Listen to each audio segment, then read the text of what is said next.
एक राज्य था। उसमें राजा के कर्मचारी प्रत्येक वर्ष लोगों से चावल एकत्रित करते और राजसी गोदाम में जमा कर देते थे। कई सालों तक चावल की फसल अच्छी हुई।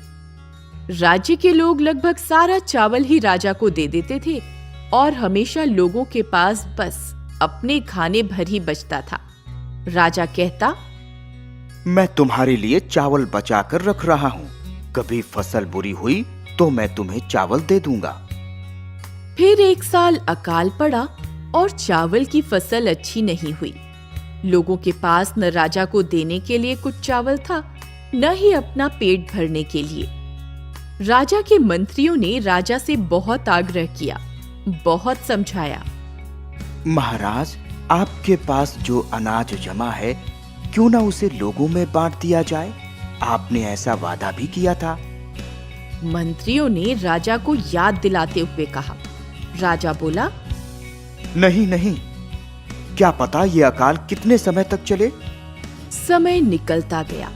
लोग भूख से बेहाल हो गए, लेकिन राजा ने चावल नहीं बांटा। एक दिन राजा ने अपने दरबारियों को महल में दावत देने का आदेश दिया। उसका मानना था कि एक राजा को दावत देते रहना चाहिए, अकाल हो तब भी। दावत के लिए गोदाम से 2 बोरी चावल निकाले गए और हाथी पर लाद कर राजमहल में लाए जा रहे थे। रास्ते में राधा नाम की एक लड़की ने देखा कि बोरे के एक छेद में से चावल गिर रहे हैं।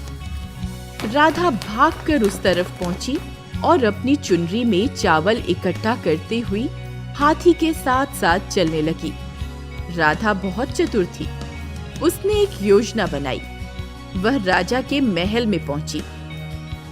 वहां दरवाजे पर खड़ा सिपाही चिल्लाया, रुक जाओ, तुम चावल चुराकर कहां ले जा रही हो? राधा बोली, मैं चोरी नहीं कर रही हूँ। यह चावल तो एक बोरे में से गिर रहा था। मैं इसे राजा को लौटाने आई हूँ। जब राजा ने उस लड़की की बात सुनी तो उसने राधा से मिलना चाहा। राजा ने राधा से कहा, तुमने मेरा चावल लौटाया है। मैं तुम्हें इनाम देना चाहता हूँ। तुम जो मांगोगी तुम्हें मिलेगा। राधा बोली, महाराज, मुझे इनाम नहीं चाहिए, लेकिन अगर आप कुछ देना ही चाहते हैं तो मुझे चावल के 10 दाने दे दीजिए। केवल 10 दाने? राजा बोला, लेकिन मैं तुम्हें कोई बड़ा इनाम देना चाहता हूँ। आखिर मैं राजा हूँ। तो ठीक है, राधा ने कहा, अगर आपको इसी से खुशी मिलती है तो मुझे यह इनाम चाहिए। आज आप मुझे चावल के 10 दाने दें, फिर आप 10 दिन तक हर रोज पिछले दिन दिए गए दानों के 10 गुना दाने देंगे।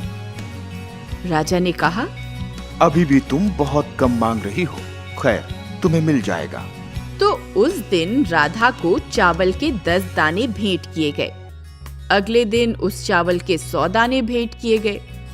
तीसरे दिन उसे चावल के 1000 दाने दिए गए।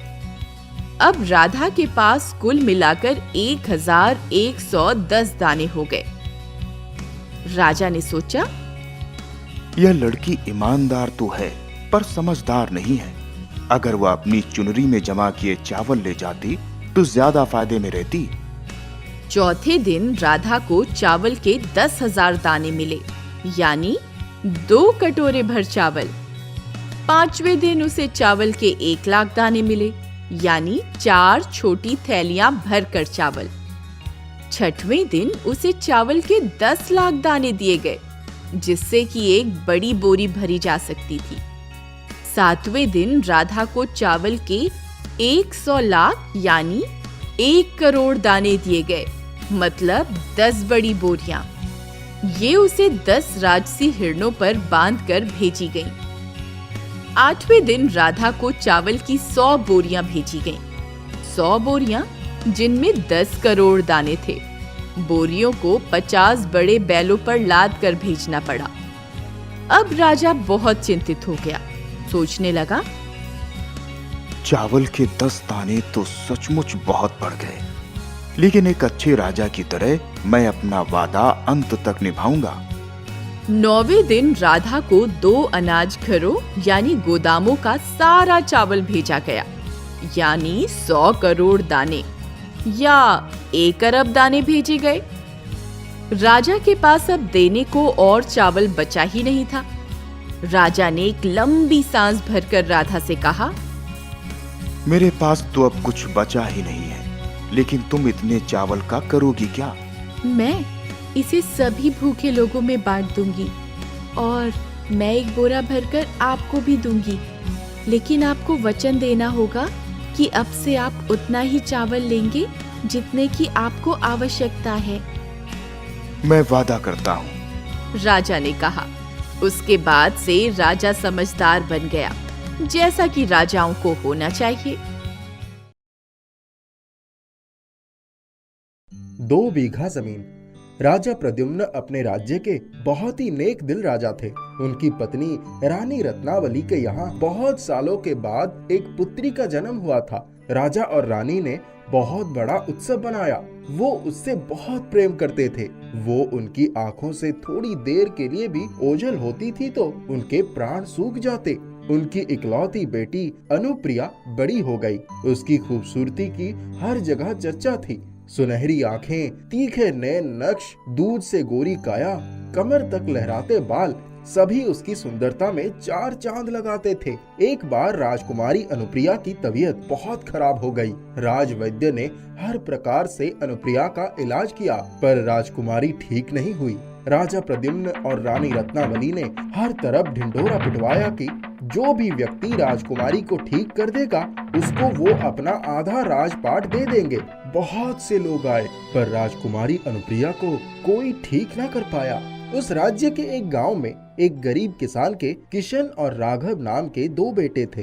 किशन बहुत मेहनती और ईमानदार था और राघव अव्वल दर्जे का आलसी था। किसान पिता के साथ खेत पर जाता, हल जोतता और अन्य कामों में हाथ बटाता। एक दिन किशन ने जंगल में सुनहरे पंछियों को आदमी की भाषा में बात करते सुना। एक पंछी बोला, इस देश के राजा की बेटी बहुत बीमार है, क्या उसका इलाज हो सकता है? दूसरे पंछी ने कहा, क्यों नहीं, वो जो उत्तर दिशा की पहाड़ी पर सुनहरे फल वाला पेड़ है, वहाँ से यदि कोई फल तोड़ ले आए और उस फल का रस उसको पिला दे तो वो ठीक हो सकती है। लेकिन पहाड़ी से ऊपर जाना तो बहुत कठिन काम है।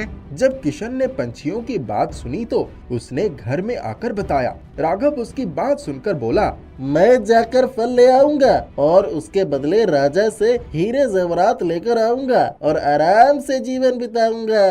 राघव अपने घर से फल लेने के लिए चला गया। माँ ने रास्ते के लिए राघव को खाने पीने की चीजें दे दी। पहाड़ी के तलहटी में एक बुढ़िया मिली। उसने कहा, बहुत दिनों से कुछ खाने को नहीं मिला, मैं बहुत भूखी हूँ। अरे चल हट बुढ़िया, यदि मैं अपना खाना तुझे दे दूंगा तो आगे जाकर क्या खाऊंगा है? वो उसको छिड़कते हुए आगे बढ़ गया। पहाड़ी की ढलान पर पहुंचते ही वो जितने कदम आगे बढ़ता वहाँ से फिसल जाता।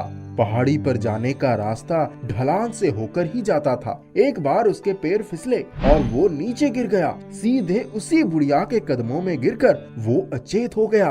जब राघव 2 दिनों तक घर नहीं आया तो उसकी माँ को चिंता होने लगी। उसने किशन को खाने पीने की चीजें देकर भाई का पता करने के लिए भेज दिया। किशन जब पहाड़ी के तलहटी में पहुंचा तो अपने भाई के अचेत शरीर को देखकर दुखी हो गया। उसने सोचा, यहाँ तक आया हूँ तो फल लेकर ही जाऊंगा। तभी उसे वो बुढ़िया दिखाई पड़ा। उसने किशन से भी खाने को कुछ मांगा। किशन ने बुढ़िया को अपने खाने की पोटली से कुछ खाना निकाल कर दे दिया और बोला, मैं जब तक आ ना जाऊं मेरे छोटे भाई का ख्याल रखना। वो पहाड़ी पर बड़ी बड़ी घासों के सहारे धीरे धीरे चल रहा था। चलते चलते थक गया। उसने जैसे ही पानी निकाल कर पीना चाहा, तभी अचानक उसके सामने 2 सुनहरे पंछी आकर गिर पड़े।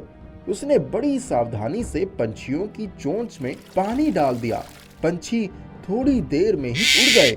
धीरे धीरे वो उस जगह पर पहुंच गया और उसने पेड़ से 2-3 फल तोड़ लिए। जैसे ही वो फल लेकर चला तो उसके पीछे एक विशाल काय राक्षस दौड़ने लगा। वो भागता जा रहा था। तभी उसे सुनहरे पंछियों का एक झुंड आता दिखाई पड़ा। उन पंछियों ने उस राक्षस को अपनी नुकीली चोंच से अधमरा कर दिया। किशन जब पहाड़ी की तलहटी में पहुंचा तो वो बुढ़िया वहीं खड़ी थी। उसने मुस्कुराते हुए कहा, एक फल का रस अपने भाई के मुंह में डाल दो, वह उठ जाएगा। किशन वैसा ही किया। उसका भाई राघव के मुंह में फल का रस पड़ते ही वो उड़ गया। दोनों भाइयों ने बुढ़िया से आशीर्वाद लिया और राजा के दरबार में पहुंचे। वहां किशन ने जैसे ही फल का रस राजकुमारी को पिलाया, वो उठ गई। पूरे राज्य में खुशी की लहर दौड़ गई। राजा रानी बहुत प्रसन्न हुए। उन्होंने किशन से कहा, बोलो तुम्हें क्या चाहिए? बस 2 बीघा जमीन दे दीजिए, उसमें खेती करके मैं और मेरा परिवार आराम से रह लेंगे। राजा उसके उत्तर से बहुत खुश हुए। तुम सचमुच बहुत मेहनती और ईमानदार हो, तभी तुमने इतना छोटा इनाम मांगा है। हम तुम्हारा विवाह अपनी बेटी अनुप्रिया से करके तुम्हें अपना आधा राजपाट देना चाहते हैं। महाराज, मैं पहले अपने माता पिता की आज्ञा लेना अपना फर्ज मानता हूँ। राजा किशन की मातृ पितृ भक्ति देखकर गदगद हो उठे और बोले, उनसे तो हम स्वयं ही विवाह की आज्ञा प्राप्त करने जाएंगे। सचमुच तुम्हारे माता पिता धन्य हैं जो उन्होंने तुम जैसा मेहनती और होनहार पुत्र पाया है। राजा ने किशन के पिता की आज्ञा से किशन और अनुप्रिया का विवाह कर दिया। उसके पिता को रहने के लिए एक बड़ा सा महल और काफी धन दे दिया। किशन राजकुमारी और अपने माता पिता के साथ उसी वैभवशील महल में सुखपूर्वक रहने लगा। अब उन्हें किसी काम की आवश्यकता नहीं थी। किशन ने अपनी मेहनत और ईमानदारी से वो कर दिखाया जो कोई ना कर सका।